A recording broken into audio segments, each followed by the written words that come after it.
ئەم کەمپینەمان ڕاگەیاندووە بۆ پشتیوانی لە بەرخودانی ڕۆژاوای کوردستان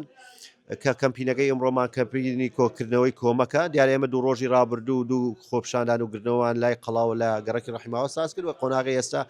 هەڵمەتی کۆکردنەوەی کۆمەکەکەین و ئەوەی کۆنتاکمان بەستووە لەگەڵ مانگی سووری کوردی لە ڕۆژاوای کوردستانە ئەوان پێویستیان بە ئەو ئاوارە زۆرەی هەیە پێویستی بە خۆراکە بە جلوبەرگە بە شیری مناڵانە دایبیەوە کۆمەڵێ جێگاوبانە داواکەین لە خەڵکی شاری کەرگ بەدەنگ ئەم کەمپینەوە بێن و لەگەڵ مامۆسایانی ئاینی و زانایانی یانیشە ڕێککەوتین و بەشدارە بن و کەمپینەکە لە دوو شوێنە هۆڵی پرسەکان لە شۆژەوە هۆڵی پرسەی کاکەڕەش لە ڕەحیماوە و لەم شەو کاتژمێر هەشتی ئێوارەوە دەست کەمپینەکە دەست پێکاوە کرێتەوە بۆکەی بینیتانی سێش ڕاماگەیان قۆناغی یەکەم تا ڕۆژی شەمە شەوەکەی ئەم چوار ڕۆژە شت کۆکەینەوە بۆ یەکشەمەمانە ڕەوانەی ڕۆژاوای کوردستانکەین لە یەکشەمی شەوە دەسەکەین بە قۆناغی دووەم جارێکی تر کۆمەک کۆکەینەوە.